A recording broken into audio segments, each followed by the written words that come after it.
vez estamos más en círculos, en comunidades donde compartimos miradas o formas de ver la vida, y eso hace que también cada vez sea más difícil hacer el salto a, bueno, voy a ir a explorar otras cosas. Eso no es de que yo voy a salir a la calle y voy a buscar quién es el distinto a mí. El distinto puede estar al lado tuyo, solo que yo creo que dejamos de hacer preguntas. Y eso hace que también cada vez sea más difícil hacer el salto a, bueno, voy a ir a explorar otras cosas. Eso no es de que yo voy a salir a la calle y voy a buscar quién es el distinto a mí. El distinto puede estar al lado tuyo.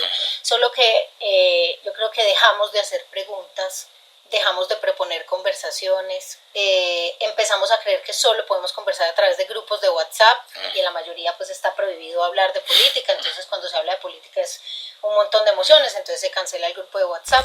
Hola, bienvenida y bienvenido a Sectorial. Aquí transformamos la información que produce el entorno en una serie de estudios que te vayan a ayudar a dos cosas. Primero, a crecer en ventas porque te mostramos dónde están las oportunidades. Y segundo, a alejarte de los riesgos y las amenazas porque te mostramos los aspectos negativos que están sucediendo o sucederán en el entorno. En este capítulo, pues ya estamos a vísperas de la primera vuelta electoral y el elemento político es uno de los que más incidencia tiene en el frente de los diversos sectores.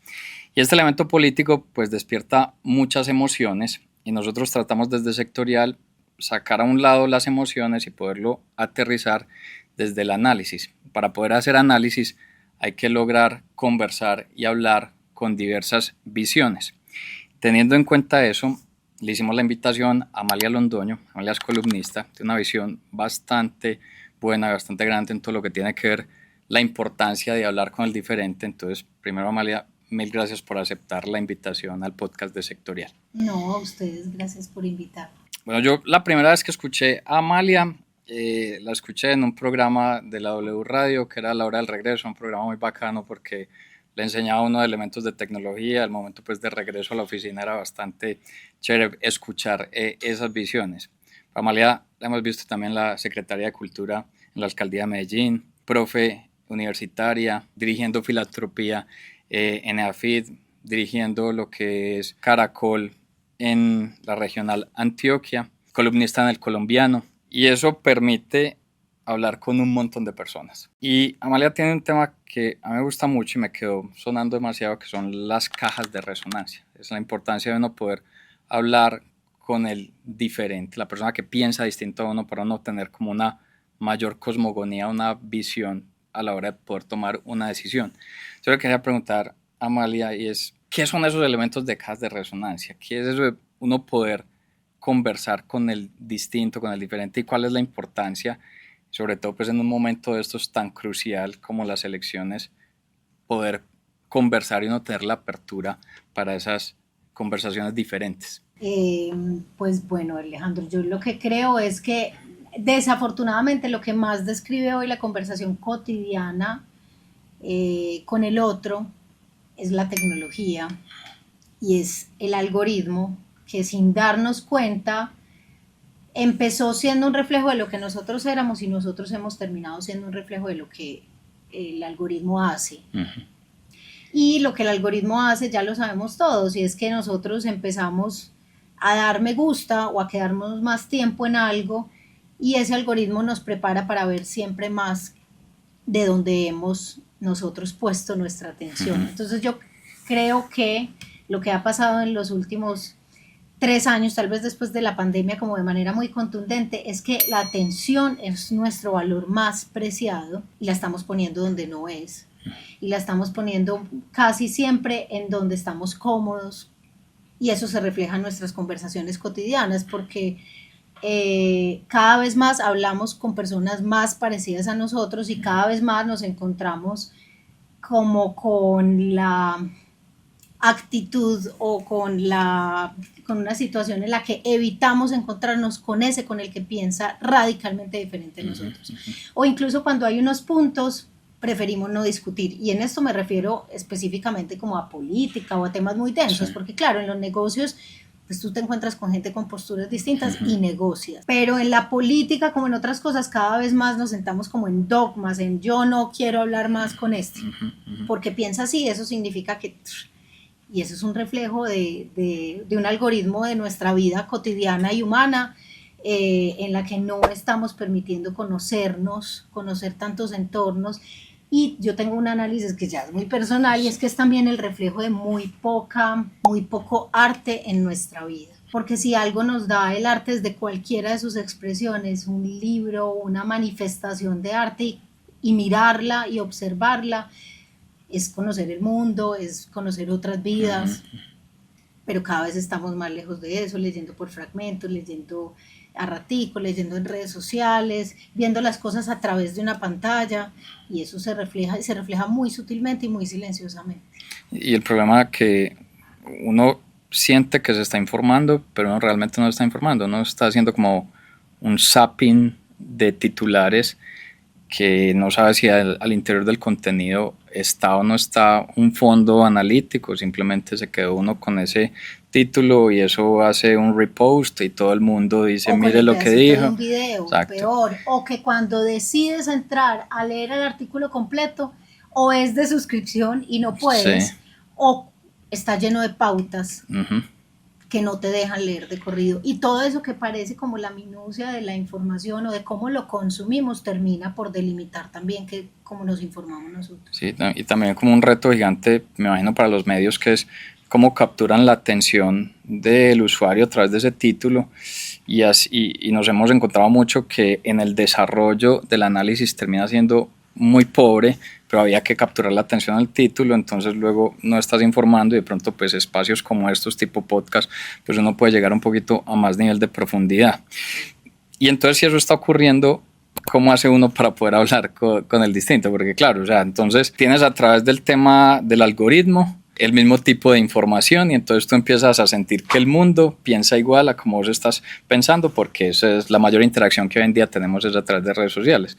Entonces, ¿tú qué le recomiendas a las personas para poder como salir un poquito de ese letargo, poder abrir los ojos, abrir los oídos y poder escuchar a esas personas diferentes? No sé si hay una práctica, alguna metodología. Pues a ver, es que primero es como una tendencia mundial, cada vez estamos más en círculos, en comunidades donde compartimos miradas o formas de ver la vida, y eso hace que también cada vez sea más difícil hacer el salto a, bueno, voy a ir a explorar otras cosas. Eso no es de que yo voy a salir a la calle y voy a buscar quién es el distinto a mí, el distinto puede estar al lado tuyo, solo que yo creo que dejamos de hacer preguntas, dejamos de proponer conversaciones, empezamos a creer que solo podemos conversar a través de grupos de WhatsApp, y en la mayoría pues está prohibido hablar de política, entonces cuando se habla de política es un montón de emociones, entonces se cancela el grupo de WhatsApp, pero eso mismo debería pasar por fuera. Y yo creo que como estamos en una vida, hay varios factores. Por un lado, como el factor tiempo, no estamos priorizando espacios donde nos encontremos con otro diferente, porque estamos priorizando los espacios que nos nutren, parecidos a lo que nosotros queremos o buscamos. Pero también por el otro está el factor atención, y es que nos nutrimos desde nuestro lugar cómodo de muchas cosas que conocemos y que nos gustan. Yo no creo que haya ni un tip ni una forma, pero yo creo que volver a la pregunta, pues volver al inicio de la filosofía, del ágora, de yo voy a preguntar. La pregunta es el mejor recurso para una conversación. Hay gente que es capaz de llevar conversaciones solo a partir de preguntas. Y si uno pregunta, pues puede conocer al otro desde otra perspectiva. Lo que pasa es que ya nos da susto o temor preguntar por quién vas a votar. Total. Porque hay muchas emociones alrededor. No, y se siente muy exasperadas además. Sí, y la persona se siente sesgada, como, no sé, voy a votar por este, este es de tal línea, y este es de tal línea. Entonces queda esa emocionalidad ahí, la persona queda tachada, y al final termina siendo un montón de personas callados, definiendo o incluso de dar una posición, puede que no sea por quién voy a votar, sino de levantar la mano. Yo lo menciono mucho en las charlas, es en una reunión confrontar al jefe, hay gente que le tiene temor a eso, o hacer preguntas incómodas también se vuelve, hay gente que lo evita porque estamos buscando como absolutismo, eso que decimos que nos aterra tanto de estamos polarizados, está casi ya permeado en nuestra vida cotidiana, y es pero piensas esto o piensas esto, de lo más sencillo, pero ¿estás de acuerdo o no estás de acuerdo? Y sentar esa posición casi que hace que te metan en un arquetipo, sí. entonces muchos de nosotros lo evitamos. Yo soy una que, por ejemplo, en esta campaña electoral he querido estar muy al margen de tantas emociones y más bien invitar como a una reflexión que intente hacerse como a otro lado.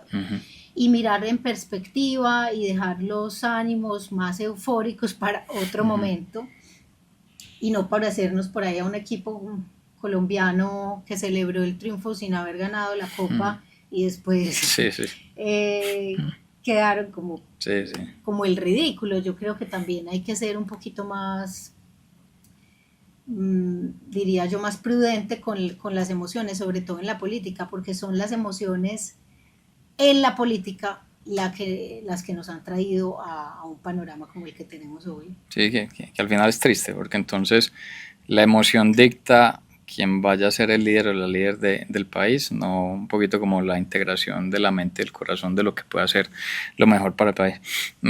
Amalia, yo hacía un poquito como el recorrido de tu background, que posiblemente se me escapen varios elementos, pero tú actualmente diriges Habla. Yo quiero que nos cuentes un poquito qué es Habla, cuál es su foco, ustedes en qué vienen trabajando. Mira, Alejandro, yo creo profundamente en las conversaciones y hace más de 10 años con una colega periodista que es Rosario Gómez, que sigue estando muy cerca a Habla hoy, pensábamos en cómo hacer para entrar en las conversaciones cotidianas sin que haya un intercambio necesariamente contractual, sino convenciendo y entrando temas a conversaciones de todos los días. Un poco estrategia de relaciones públicas con voz a voz, en un momento en el que estaban creciendo las redes sociales. Claro, las redes sociales se vuelven muy masivas, entonces nosotros ya hoy hacemos, por ejemplo, influencer marketing, el sector retail lo necesita y le va muy bien, pero a otros sectores igual. Pero yo creo que hay un valor agregado en lo que nosotros hacemos y es, hablamos con muchas personas de diferentes sectores, regiones, niveles socioeconómicos, posturas, y les contamos una misma información para que ellos consideren en qué momento compartirla a sus núcleos cada uno. Y eso nos ha sumado mucho porque cuando tú compartes esa información, digamos, a nuestra base de datos de una manera frecuente, hay una confianza con esas personas de, bueno, me están compartiendo una información, pero no me están diciendo que publique necesariamente nada, sino que es compartir, ir conversando y ya es como una convicción de muchos de ellos de decir, bueno, yo voy a compartir esto, voy a expandirlo. Entonces lo que hacemos en Habla es, pues hay una línea de marketing, influencer marketing y otra de relaciones públicas muy concentrada en lograr que en las conversaciones de todos los días la gente mencione estos temas que nos importan a todos, porque también, digamos, hacemos una curaduría de eso, no es como cualquier tema.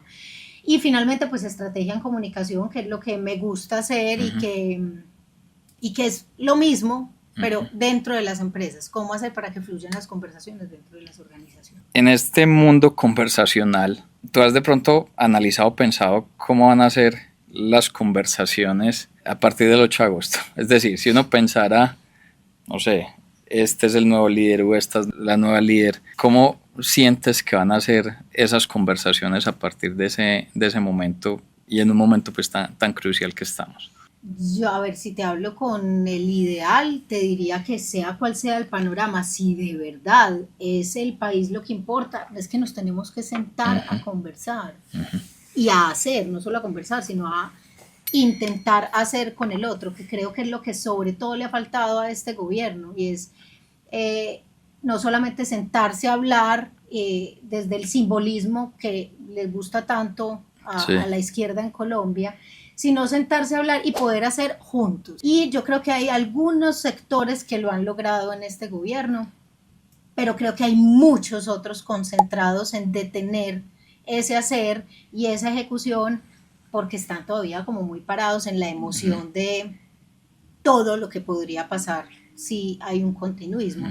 Creo que se necesita, no sé, mucha cabeza fría y mucha visión también y un Congreso muy estructurado y muy fuerte. Desafortunadamente yo tengo que decir que de las elecciones del Congreso a mí me sorprende a quienes elegimos, Ujú, porque no llegan personas que conozcan el Estado, sí, que sepan cómo funciona, que además quieran buscar esa conversación, sino que al contrario veo pues mucho protagonista de redes y mucho ujú, personaje que está queriendo llamar la atención, pero no discutiendo como con una altura que tenía antes sí, la política en general, ni siquiera solo el Congreso, sino que el país tuvo en algún momento una altura en el debate ujú, que le daba a uno confianza en que esas decisiones se habían discutido bien.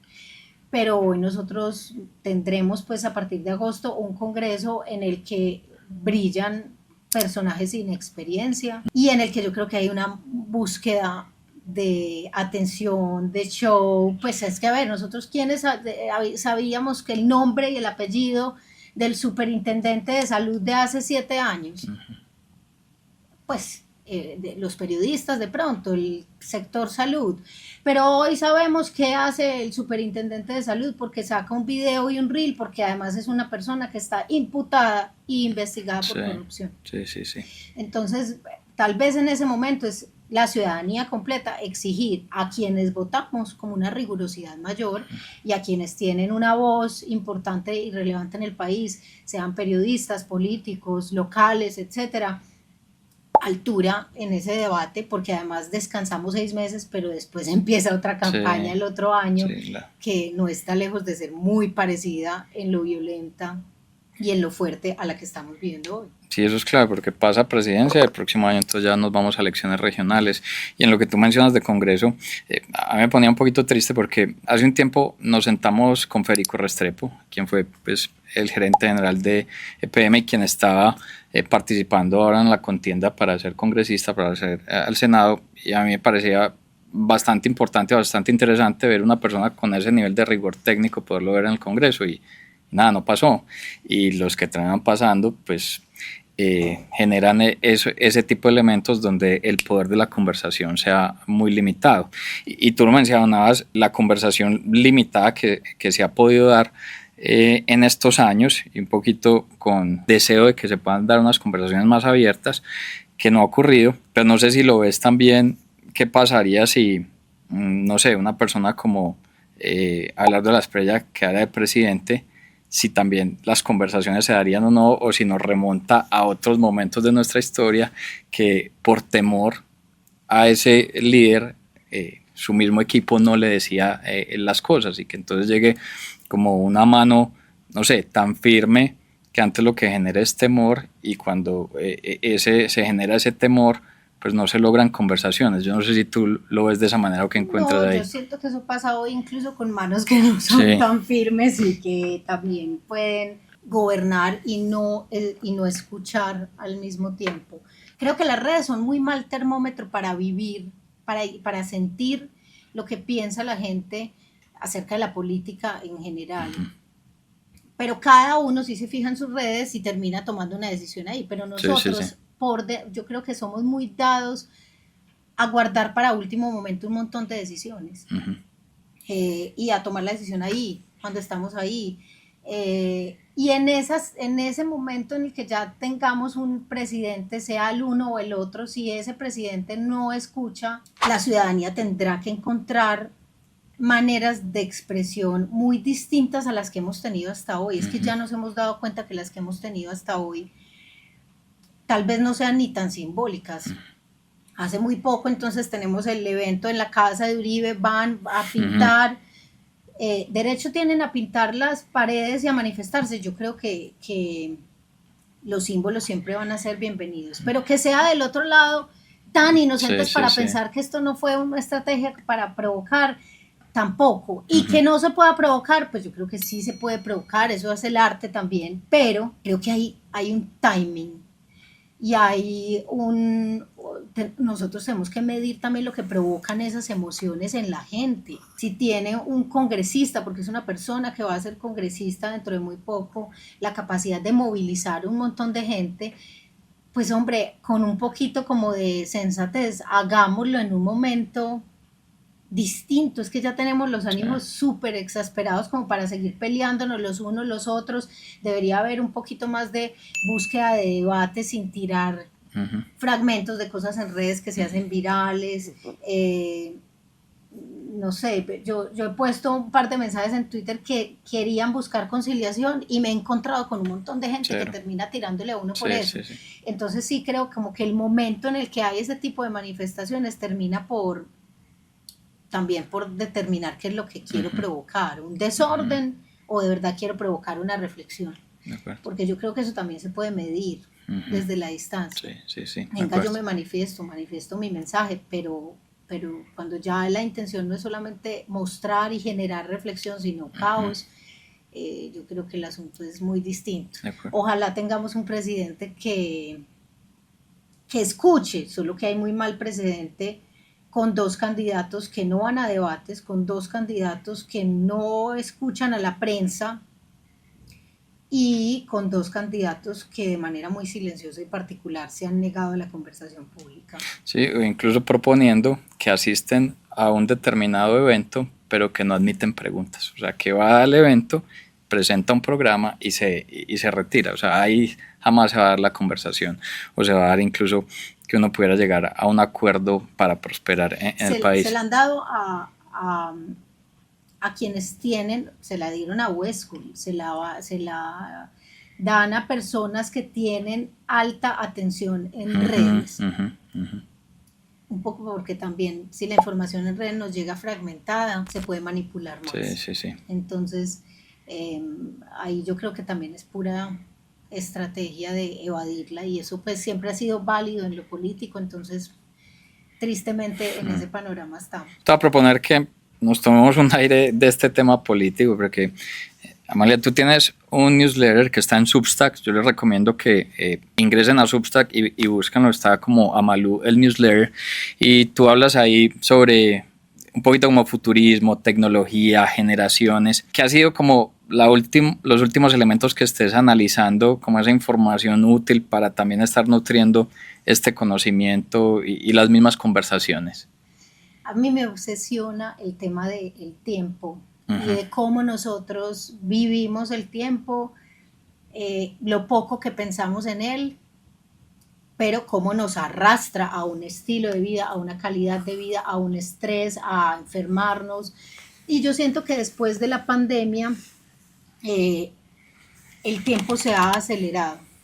Entonces he leído un montón, como desde la teoría del tiempo a cómo lo están viviendo en otros lados, y eso se conecta mucho con el uso del celular. Yo me atrevería a decir que si algo va a cambiar en los próximos 5 años, las elecciones que nosotros hacemos para poder vivir más lento, para poder como tomar un respiro, porque en este momento no lo conversamos, estamos muy ocupados, viviendo muy acelerado, no vamos a decir como vení, yo hago una pausa para ver cómo puedo, porque nos arrastra, porque los mensajes del trabajo son hasta las 9, 10 de la noche o más, porque el tiempo con nuestros hijos es también mientras nos hablan de algo, pero eso en el tiempo empieza a generar enfermedades, decisiones que ya son contundentes como en la cultura. Y me ha interesado mucho ese tema últimamente. Creo que es uno de los temas que más trataremos de manera muy sutil, porque no son los que generan la mayor atención, pero son los que más nos afectan. Y por otro lado, la salud en general, como vistas de cómo podemos, pues cada vez seremos más longevos. A mí el tema de la longevidad también lo trato mucho en el newsletter, pero lo haremos si somos capaces de vivir la salud desde lo preventivo, no desde la atención. Y eso se ha hablado mucho ya, y es cómo fortalecer los sistemas de salud para prevenir, pero también nos encontramos al mismo tiempo con una cantidad de nuevas medicinas, de muchos estilos, que también traerán otras consecuencias para una generación en el futuro. Y finalmente el tema del uso del celular en los menores de edad, que creo que es otro tema muy relevante. Nosotros decíamos, cuando los millennials dirijan una organización va a cambiar la forma en la que las organizaciones van a existir. Y ya estamos en ese momento. Sí. Pero luego viene una generación Z y luego otras generaciones que están diciendo, uno, ya no me interesa tanto la educación formal como la conozco. Dos, yo ya puedo hacer dinero más fácil desde más joven. Y tres, yo ya no sé si quiero una casa propia, ya no sé si quiero. Entonces, ese uso del celular, esa interacción con las pantallas y esa oportunidad de crecimiento económico que da la virtualidad también traerán otras consecuencias. Esos son como los temas más que más me interesan, sobre lo que más leo y lo que me muestra mi algoritmo, que a veces me muestra, obviamente, pues porque es mi interés, qué pasa con los chicos que les prohibieron el celular en Australia, por ejemplo, que fue un corte, tenían redes sociales, tenían todo, y se los quitaron. ¿Qué pasa en Finlandia con Nokia? Que Nokia murió, pero ahora está volviendo a renacer como marca porque la gente cada vez quiere un celular menos inteligente porque el más inteligente ya está demasiado, pues somos uno. Sí, sí, sí. Entonces, bueno, de ahí hay mucha tela por cortar, pero son temas que me obsesionan. No, Newsletter es bastante poderoso porque permite generar conversaciones y sobre todo más apertura mental a uno poder ver de una manera más integral lo que está ocurriendo en la vida. De hecho, pues por ejemplo en los temas de longevidad, entonces si hoy están naciendo las personas que van a durar 120 años y las tecnologías médicas incluso permitirán una mayor extensión, entonces uno tendría que preguntarse si uno sí tiene propósito o no tiene propósito en la vida, porque si uno no tiene propósito en la vida y vas a durar 120, 140 años, entonces ¿qué va a pasar con las sociedades? Alejandro, todo cambia. Yuval Noah Harari, en el primer libro que escribió, que se volvió muy famoso, que de animales a dioses, tenía una partecita en la que decía una cosa muy sencilla, pero te deja ver como todo lo que puede cambiar, y es, si habrá personas que durarán 120 años, entonces habrá una longevidad y una vejez más activa, porque si tú tienes 60, ya no dices, como pueden decir muchos, ay, ya no me voy a separar de mi marido, pues si me voy a morir pronto, o si ya estoy más vieja, ya voy a comprar, no, ya en cambio puedes decir, me quedan otros 60. Y él ponía el ejemplo como de las separaciones, pero a mí me parece que es en todo. Tú construyes una vida visualizando que en la vejez tendrás consolidadas muchas certezas. Total. Pero si a ti te dicen que vas a vivir 120 años, yo creo que lo que se va a consolidar es la incertidumbre. Y lo que deberíamos abrazar, que es lo que además yo repito mucho en el newsletter y en mis cantaletas en la casa y en todo con mis hijos, es lo que más me importa enseñarles es la capacidad de adaptación al cambio, a cualquier tipo de cambio. Muta la familia porque muere alguien, porque nos pasamos de casa, porque nos vamos a un lugar, perfecto. Capacidad de adaptación. Mutan los trabajos, muta la educación, capacidad de adaptación. Porque creo que ante una expectativa de vida tan larga, ya la certeza, no sé si sea una búsqueda, sino de pronto un contrapeso que te puede terminar haciendo mal. Se te cae la certeza a los 70 y ¿qué haces? Es como aprender a abrirse, tener mucha apertura a los cambios en la vida, cosa que creo que a los latinoamericanos nos pegará muy duro. Porque tenemos un núcleo familiar, por lo general en la mayoría de países de Latinoamérica hay una visión de estabilidad que está menos, digamos yo, menos preparada tal vez para ese cambio tan rotundo que van a ser las generaciones venideras. Los hijos míos seguramente van a vivir una vida muy diferente a la mía, así como yo también siento que estoy como rompiendo con muchas cosas de otra generación. Pero esa expectativa de vida yo creo que trae más incertidumbre y que está bien. También nos pone en un lugar en el que, ¿cómo hacemos entonces para aprender a vivir con esa incertidumbre? Para generar esa adaptación. Vale, yo te quiero dar las gracias por compartirnos toda esta visión. Tú tienes como un mensaje que me parece también poderoso, es la conversación como impacto cultural. Y aquí pues tratamos como de abrir un poquito eso en esta conversación con ese impacto cultural que se pueda generar en vísperas de elecciones y en una visión un poquito más hacia dónde podemos ir como sociedad. En Sectorial tenemos algo que decimos constantemente al interior de nuestra organización, y es que la mejor decisión que se puede tomar o las mejores decisiones que se pueden tomar es cuando se integra la cabeza con el corazón. Nosotros en Sectorial nos concentramos en la cabeza porque lo que hacemos es pura analítica de datos para impactar los sectores y ayudarle a las empresas en ese norte de sectores. Pero si el empresario que está recibiendo esa data, su corazón no está bien, pues las decisiones probablemente no las va a tomar bien.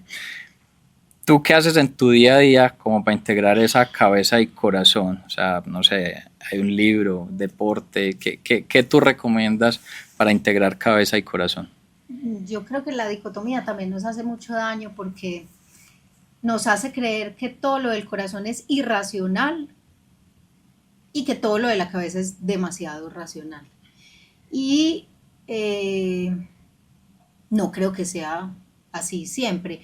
Tal vez lo que yo hago es que yo no tomo decisiones en ninguno de los dos picos, Uh-huh. ni en el pico Sí, emocional, sí. ni en el pico tampoco como de la frialdad. Uh-huh. Hay que esperar un poco y creo que eso es lo que nos hace falta, como intentar que las aguas estén un poco más Uh-huh. tranquilas para poder observar. Hay varios libros que me gustan mucho para esto, pero que tal vez pueden ser pues como también abrir a otro tema, y es uno que se llama Respira, Ah, sí. y otro que se llama El valor de la atención, que ambos los he recomendado en el Substack y ambos me han gustado mucho porque es donde pones tú la atención, determina también cómo estás tomando tú tus decisiones. Uh-huh. Entonces, claro que es una dicotomía que funciona todo el tiempo y que tenemos que intentar balancear cabeza y corazón, pero creo que hay que dejar de ver el corazón como lo irracional y la cabeza como lo único racional, porque es de verdad cuando las dos se compaginan que logra que eso pase. Y eso pasa cuando uno está tranquilo, cuando Uh-huh. ha dejado la euforia que puede causar la emoción del corazón, y también un poco el exceso de razón, que en un Uh-huh. panorama precisamente tan de incertidumbre en general, creo que el exceso de frialdad en cualquier discusión no cabe tampoco. Sí, sí, sí. Yo lo que diría ahí es como el tiempo. Y la recomendación de estos dos libros, que yo leo mucho sobre la atención, me gusta mucho saber por qué le prestamos tanta atención a ciertas cosas, pero además porque cada vez tenemos menos atención sobre cualquier Uh-huh. cosa. Uh-huh. Es como concentrarse en eso, diría yo, para lograr poner la atención en la decisión y no en las emociones y en la discusión.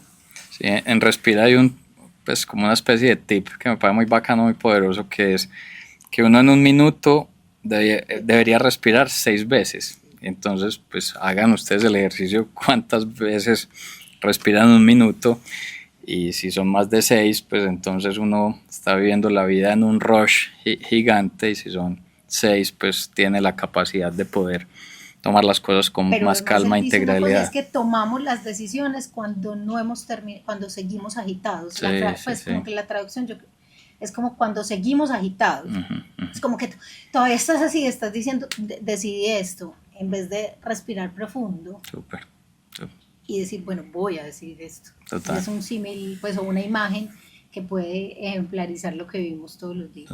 Vale, mil gracias. Yo me quedo con varios elementos para compartir, para que ustedes se los lleven. Entonces, primero, en todo este tema político tan complejo, ahorita pues las vísperas de la primera vuelta, ¿cómo hacemos para tener unas conversaciones mucho más abiertas, poder escuchar al diferente y podernos integrar con esa visión? Al final, una toma de decisión tan importante que es definir el liderazgo del país. Pero fuera de este tema político es también la visión más profunda que tú tienes en el newsletter y que nos comparten de entonces hacia dónde vamos como sociedades, qué va a pasar con las diversas generaciones, pensar en medio de la incertidumbre entonces las capacidades de adaptarnos, y finalmente en medio de todo esto pues tenemos que respirar. Mil gracias, Amalia, por acompañarnos. No, a ustedes muchas gracias por invitarme y por leer también, porque el Substack es, digamos, que un esfuerzo por entrar a la vida de las personas que se interesen en una red social en la que no nos vemos la cara sino los pensamientos. Sí, mejor. Mucho mejor. A ustedes mil gracias por acompañarnos. Si a ustedes les interesa todos los elementos que tienen afectación favorable o desfavorablemente para su organización, teniendo en cuenta lo que ocurre en el entorno, los invito a que se mantengan conectados con Sectorial. En nuestras diversas redes compartimos contenido exclusivo y nos vemos el próximo viernes en un nuevo capítulo.